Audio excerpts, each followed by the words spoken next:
Good morning, or afternoon, or evening, whenever you read and watch this. I am Deborah LeeAnn, and I'm just trying to look at all of the messages I'm getting in terms of closing windows and so forth.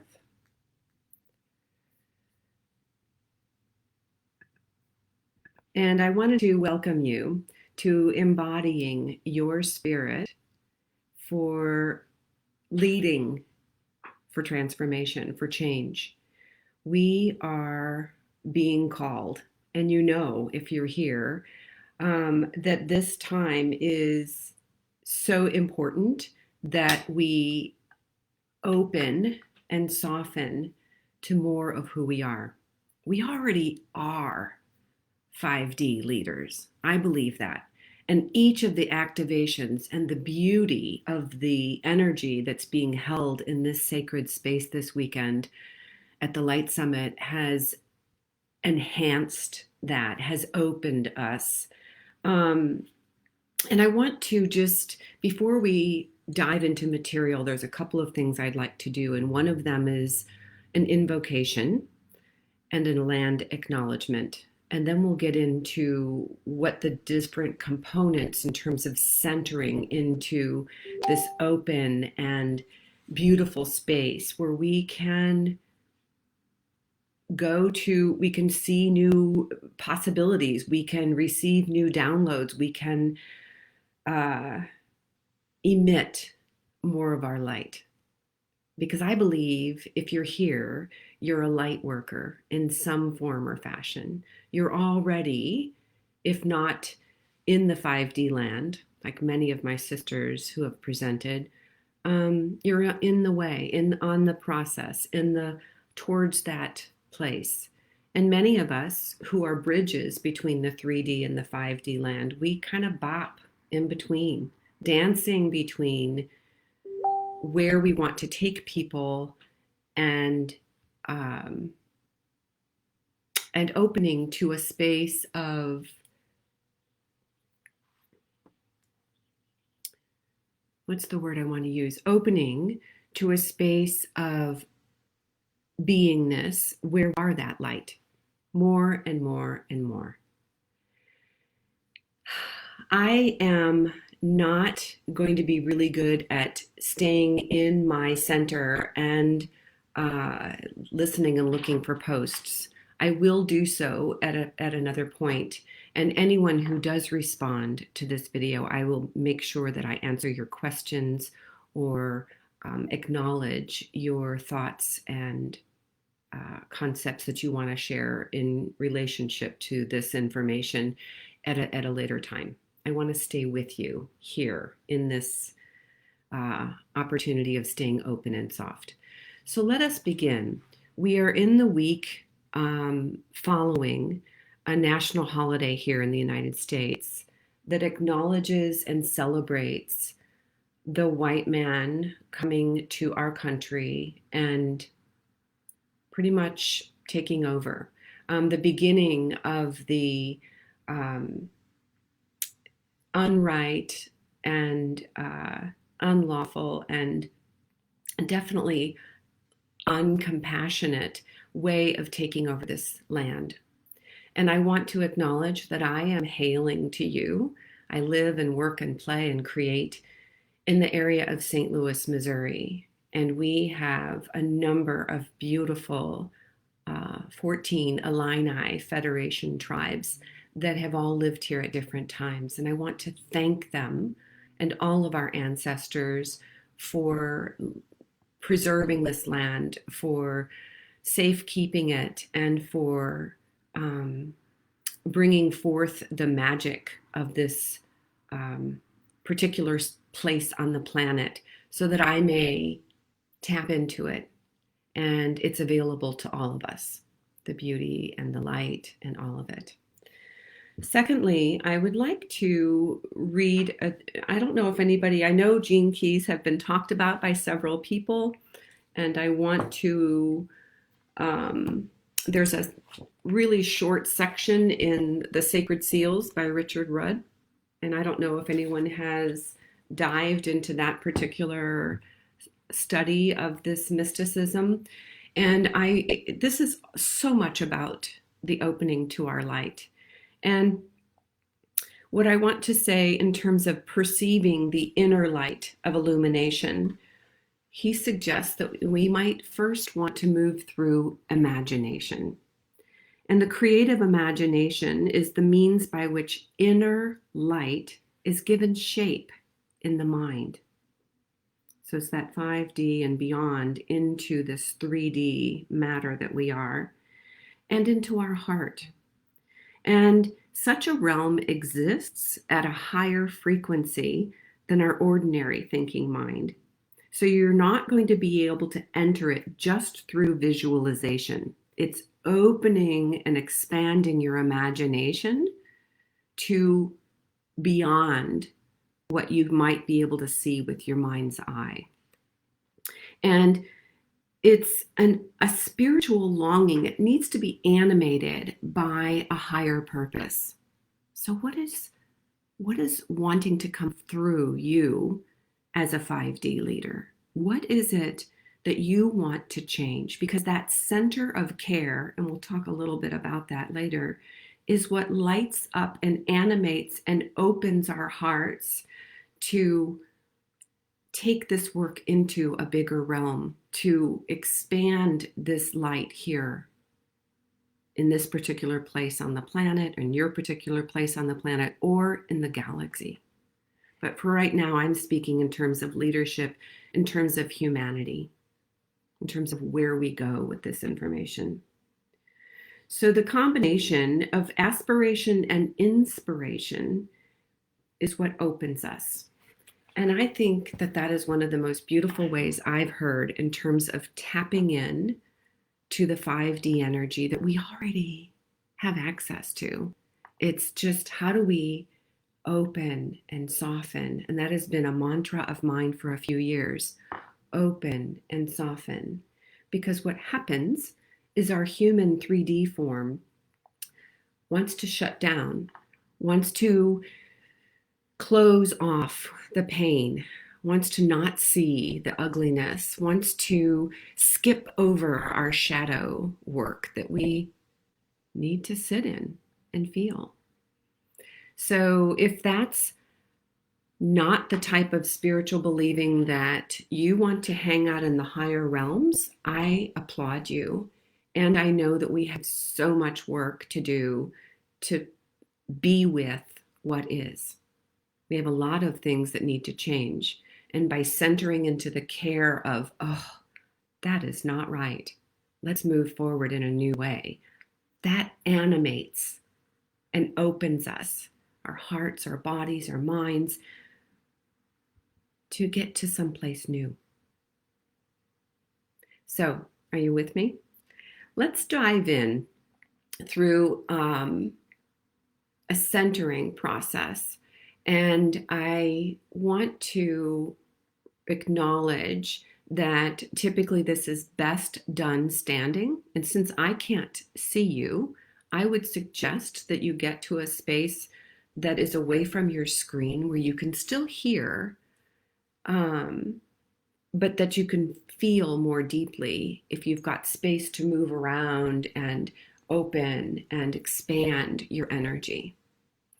So I'll give you a minute to do that. And the other thing that you might want to do to prepare is I have lit a candle.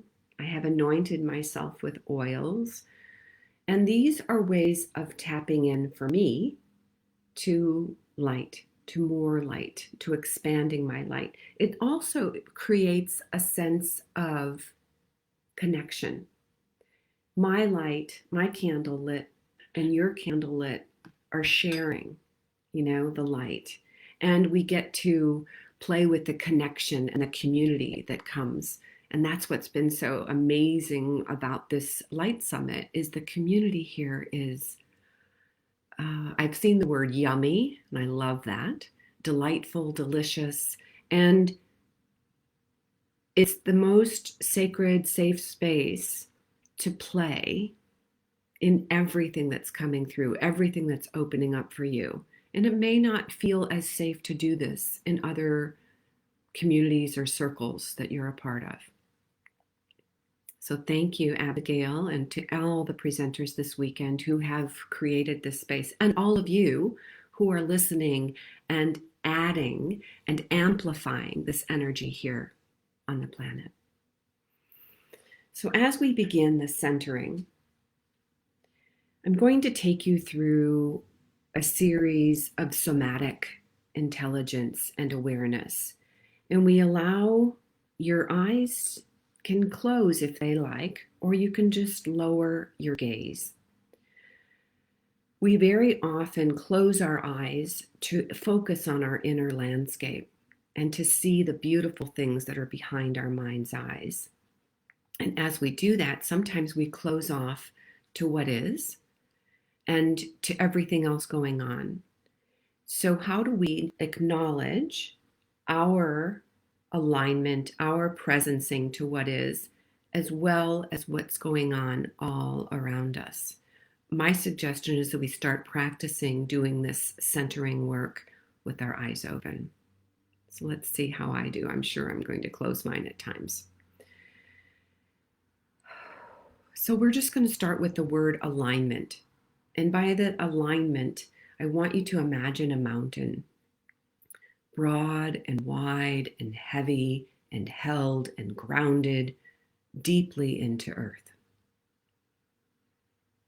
So imagine your feet are at the base of that mountain, planted firmly into one of the first lights that we're going to call upon, Gaia's light. And we allow her electromagnetic energy to fill us with her own form of light, which reminds us that light is not always pure and white. Sometimes it's a variety of colors, just as we are. And as we allow the lower half of our body to sink down, to relax into being held by gravity, by the beauty that is this planet, at the same time, we get to feel the floating up of our upper half of our body. And we imagine that we are actually tapped into the stars.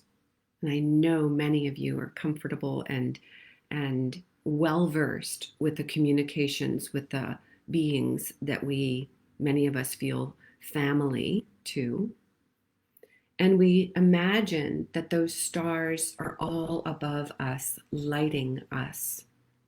So at the same time we're receiving Gaia light, we are receiving starlight, or heavenly light, or angelic light, or however you want to describe the divine, the higher consciousness energy. And as we notice what's going on with our bodies, we might notice thoughts and feelings, emotions. We might notice what our breath is doing, and we're not going to try to control it quite yet. Yet we are just noticing and being with, where am I cold? What sensations do I have in my body? Can I feel any movement and tingling and energy? Can I feel pressure in certain places? And just allowing whatever is there to just be there without trying to push it away, pray it away, send it away. No, let's open and soften into it even more.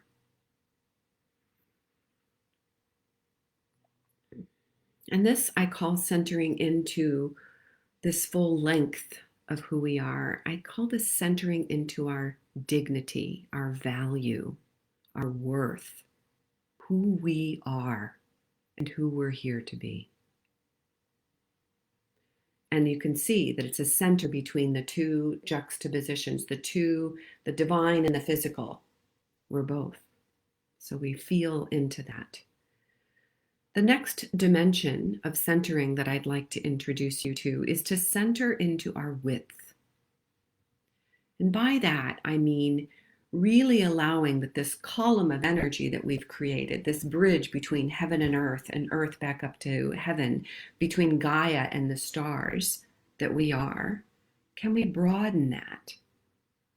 Can we open even more so that our throat chakra is open and wide, our ears are open and wide, our vision is open and wide, so that we can imagine that both sides of our brain are turned on and connecting to each other. We can imagine that we can feel the air outside our skin. We can imagine that where our energy is and where the rest of the world begins, where is that?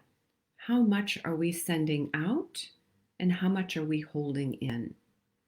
And are we open to that flow of energy, of exchange? This is the energy of connection. This is how we stay true to self as well as open to other. And very often, if you're like me and shapeshifter energy, I jump out and go hang out in your space because it's pretty lovely. I can feel that. And in so doing, very often neglect, negate, or turn away from this. And to be leaders, we need to be fully present to self while attuning to other. So imagining that where we are and where the other is in the same circle, but that we're two separate cells sharing that space. And we'll talk more about the human sancto, the moving into the one body of humanity and all that is, that we are in the process of going through right now. So the dimension of width allows us to just notice right and left, masculine, feminine, being, doing, right and left hip, feeling both sides. If you want to rock from foot to foot if you're standing, or hip to hip if you're sitting, and then centering into where's my center. And breathing into that. The third dimension of centering has to do with creating a center in the dimension of time. And because we're a part of this life in this form at this time, time has a fluidity that we are becoming more and more familiar with as we move into the 5D.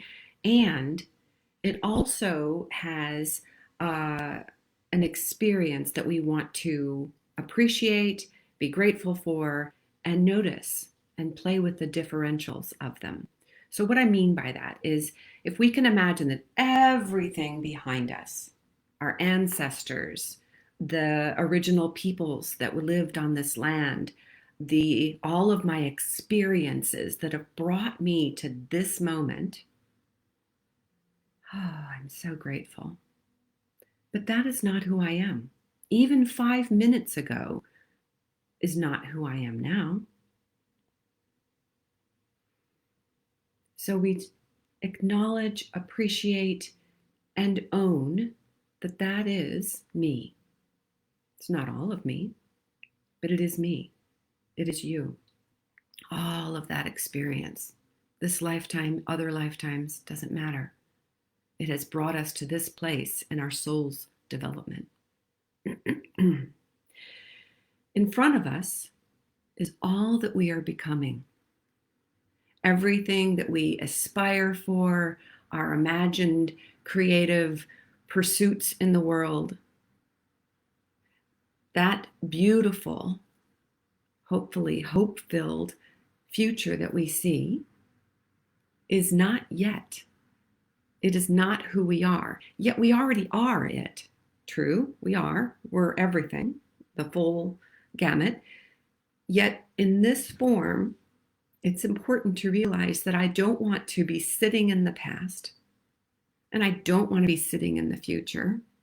I want to be in the center of all of it. One of the things I love about Richard Rudge is he talks about the art of contemplation, and in that it is the middle path. It is not, the concentration and the deep forcing of something to happen or the information to be understood, and it is not the pure sitting back and meditative receptiveness. We're all of it. And can we be fluid between those? Can we be fluid if you rock back and forth if you're standing, or if you're sitting, rock back and forth in your chair? Notice what's your typical posture. Is it moving forward? Is it hanging out this way, up in front, out in the future? Or is it really pulled back and pulling away from what's going on in the moment? And where is my right place in that I want to be operating from? So we've centered into our dignity and value. We've centered into our connection dimension. We've centered into time dimension. The fourth way to center that I believe makes all the difference is we fuel ourselves with what we love. With what we love. And I am calling upon you to really drop in to what is it that you care about, that lights you up, that opens your heart. From the front, from the back, side to side, up and down, what can fill your entire essence, your entire beingness with love? Right? The dimension that is so needed more and more in this planet.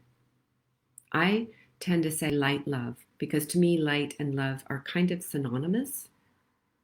It's not the old-fashioned romantic, love story love. It is a deeper, more purposeful, more visionary, more encompassing Christ consciousness, however you want to call this expansion of love light on our planet. And this is where we lead from. So each time I work with a client, whether it's in a group training or at a retreat or coming together one-on-one for coaching, I take us through a centering. And they know that I'm going to be asking them to call in if they don't have a full idea or image or, mission statement that they are operating from. I ask them what drives them. What do they want to see? How do they want to feel for the next hour? For us, it'll be less than a half an hour. But if you have an intention to plant deep down in you, I suggest you do so. And we plant by putting our thumb in our belly button. And we let our fingers cup around our belly. I like to take my other hand and plant it on the sacral part of my back. And breathing in and feeling the expansion of my belly, side to side, up and down, back and forth. And feeling the warmth of my heart and my belly being connected in a way that just delights me. And this is when we are sharing our light. This is what inspires others. This is what connects us to others. This is where people can feel our love, our light, because it radiates from us. We're like lighthouses. It's one of my favorite images because we don't go out and grab the tugboats and pull them into harbor safely. We don't, go out and push them away from the rocks. We just stand in our full centered presence and light. And that is the type of leadership, that is the type of light sharing that can create change. It allows and acknowledges that each person is on their own path. And that is one of the hardest things. If you, in some way, in your family or circle of friends or community or wherever you are hanging out, if you are surrounded by people who are just like you, that is great. However, how do we shine our light into areas that really need it? And that's even judgy for me to say that they need it. But we softly support and model what this is like by lowering our shoulders, softening our jaw, softening our gaze. Very often our eyes get hard and we hyper focus. We get so caught up in something that our whole body energy goes, versus can we still feel passionately about something, but in an open and soft way, in a radiating way. Let's just breathe that in. And thank you. It's lovely to see that you're in the center of it, Alexandra. Where I'd like to play with also in terms of leadership is the self-leadership is what allows us to lead others. But our leadership begins right here with what parts of us need to be fed, nourished, light brought to, offered compassion. And when we tune in to, oh, hello, shadow, without judgment, without, any type of wanting it to go away, we actually embrace it. And I know that's a step that not everyone's ready for. However, can we allow it to be there? First step. Accept that it's there. A little bit bigger step, opening your mind around it and your heart around it. And third step is to embrace it, full body, all the way down to your gut, like, oh, hello, shadow of perfection, or shadow of one of my life's work is about beingness. And when I get into self-rumination and, the mind spinning thing, I am not relaxed and I'm not operating from my gifts. And if my purpose is to be a dancer of beingness in terms of opening the sacred seal for humanity to universal love, oh my goodness. What a beautiful reason to be here. And each of you has your own brilliant light and beingness and purpose. And that is what creates the leader in you. And since I do work with leadership on such a deep level with religious and spiritual women, we start with a whole intellectual understanding of competencies, brilliances, and shadows. And we work through the allowing them to be there and the accepting. And it takes about a year to year and a half before we get to a true integration, which includes the embracing. And it's a wholeness. It's an integral part of where we're going as a species to get us to that united place where we really, truly are all one. And that means even the cells that we consider cancerous or ugly or not effective or not efficient or not doing their job or not pulling their weight or whatever our judginess goes into. And that's internally as well as around the world. So that connection piece requires us to be so connected and so allowing and hopefully someday embracing of all that is. One of the suggestions I have for you around this is to play with curiosity. And this opens our imagination. This allows us to think beyond, to see beyond, to feel beyond, where our typical ego self would want to stay small. This allows us to expand into new ways of being. And this allows us also to be open, to stay open. And I love the idea of bringing compassion to all the stuff that I don't like about myself first, and then other. And what is there for us to learn and grow together? Where is there room? Like recently, you may hear it in my nose if you know me at all. I'm getting over 4 or 5 weeks of some kind of strange virus. And at first I was in such resistance because I didn't want to get sick. I had to cancel a trip to California to see friends. And it was not until I finally just said, okay, I'm accepting. And that helped some of the healing to begin. And the other piece that really helped was when I just embraced it and went, oh my God, this is wonderful. I'm so glad that I'm feeling all of this because it's cleaning out so much that needs to be let go. And how do we allow ourselves to open and soften to that space of fully embracing and allowing whatever's moving through us, which is a huge sign that we're growing, right? That we are moving to someplace new, opening to more and more of the light that we are, and opening to more and more of the connection that we have to even more light. But the first piece is embracing all of it. This is where we want to take this 5D centered, embodied leadership, fully embodied in this beautiful vehicle that we've chosen for this time around. And also to a place of, how do I create action? I don't just sit like a salt lamp and shine my light and help to transmute the negative ions, even though that's helpful.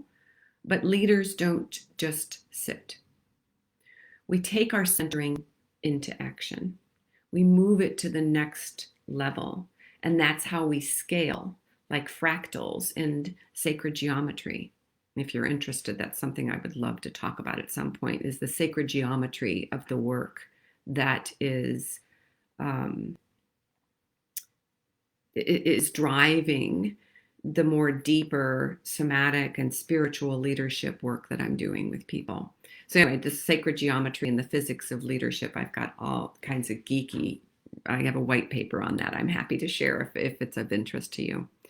But as fractals of this scaling of the leadership, this is where we connect, this is where we tap in, this is where we create synergy, right? So that your essence and my essence come together and we can weave together a beautiful tapestry. And I will be closing. If you have any questions, I've got 2 more things I want to share with you. And one of them has to do with calling in the various different lights that we want to invoke as we do our great work in the world. We don't have to know how it's going to happen. We can feel into the desire of it happening. We can hold ourselves in our belly and remind us that we are so safe and protected and guarded and held. Will do, Brandy. And I want to hold you in the space of, you already are this. So now it's time where we get to actually just receive the mantle of our leadership. We get to open to more of our lights, which are so many different colors. And as we tap into the different colors, I just love this.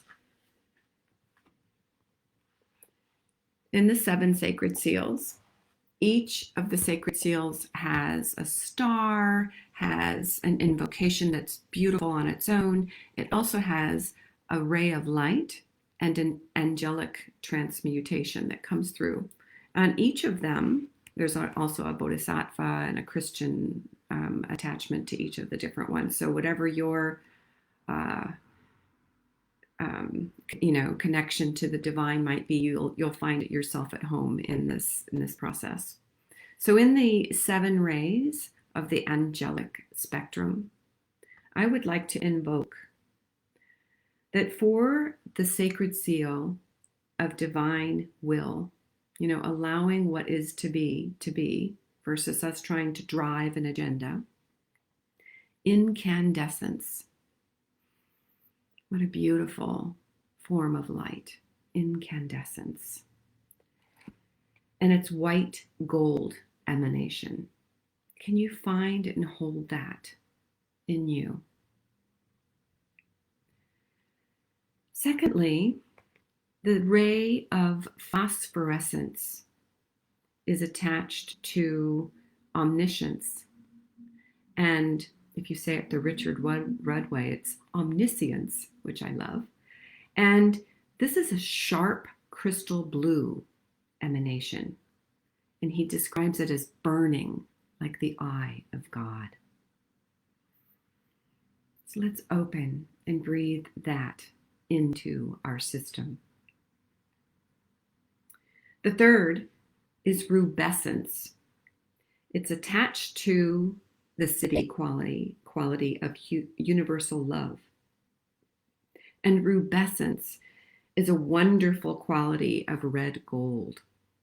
It equates to this universal love. So I like to imagine it being based in my heart. But just see if you can pull in or call in or allow in, soften and allow it in to wherever it wants to go in your body. A red gold light. The fourth ray is iridescence. Oh, I love this one. And it's not one of my gene keys, but I love to play with it. It's attached to the city of Epiphany. And iridescence is a rainbow emanation that awakens, vivifies, and catalyzes breakthroughs on the inner planes. Yes, please.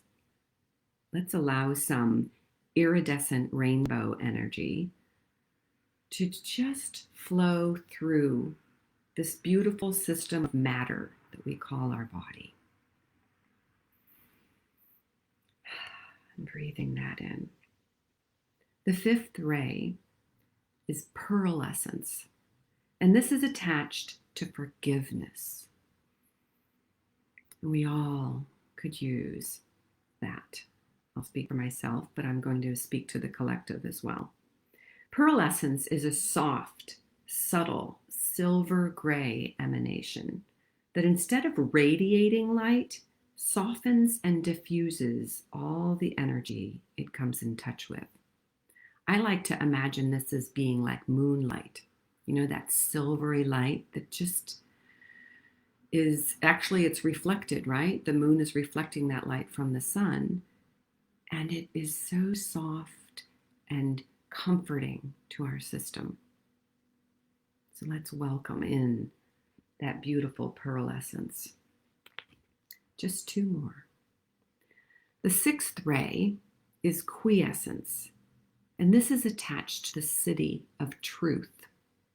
This is one of mine as well. Quiescence is an emanation whose essence is beyond the colors of words. You might call it colorness, but it's more attached to the word silence.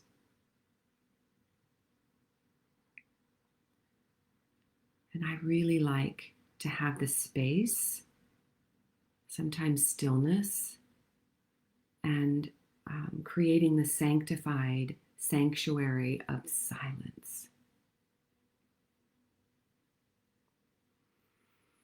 And the seventh ray is attached to grace.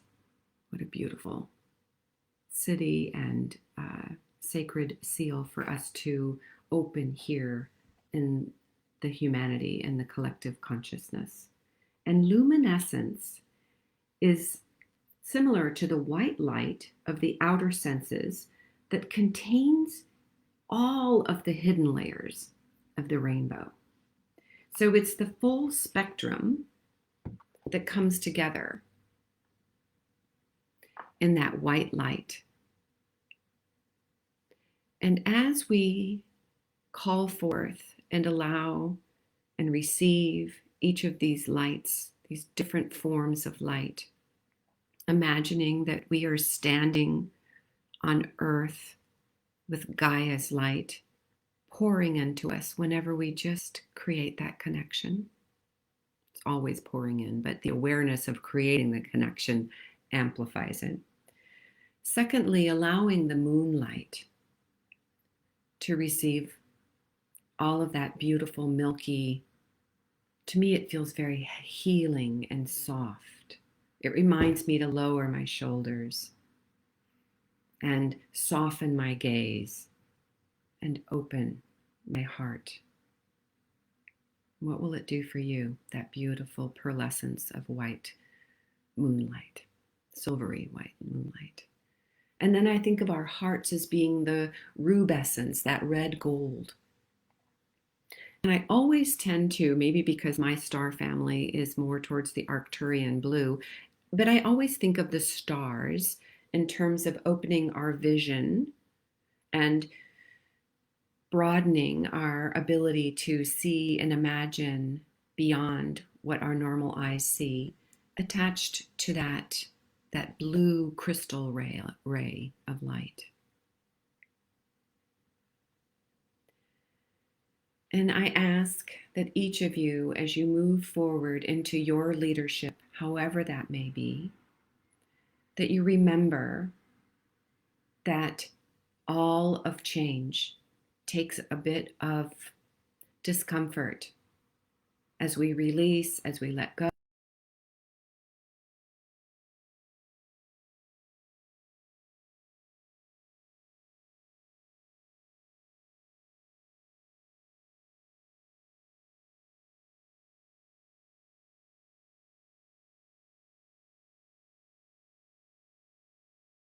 As we soften, as we open and allow, as we embrace what is and where we're going, holding both together.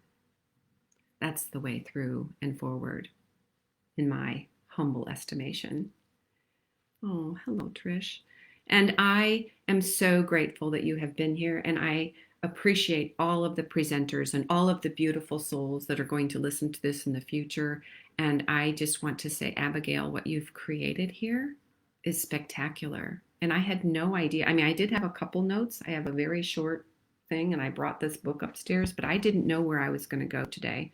I thought I was going to teach a lot more about leadership, but I don't think that's where I needed to go. Do you? So if you have any questions, I don't have an offer for you today. I would like to invite you to join the School of Light, of which I am a founding member, and some of the other beautiful presenters here are as well. We are going to be accepting mentorships, and there's such a variety of light. I think we kind of encompass all of those beautiful forms of light in our sanctuary there. So we would love to have you. You can find us on Facebook or online at the School of Light. It's a collective, and your energy is invited and welcomed. If you want to reach me personally to learn more about my spiritual and embodied leadership coaching or retreats, I'm delighted to hear from you. I'm not a super big Facebook user. You may have noticed that with my difficulties getting everything shared and online. Yet I do respond daily to Messenger. That's how I communicate with my daughters when they are living abroad. So thank you again for being here. It has been an honor and a pleasure, and I appreciate all of you sharing your light back with me. I can feel it. It's a really beautiful, beautiful sensation. Take excellent care. I look forward to connecting with you in the future.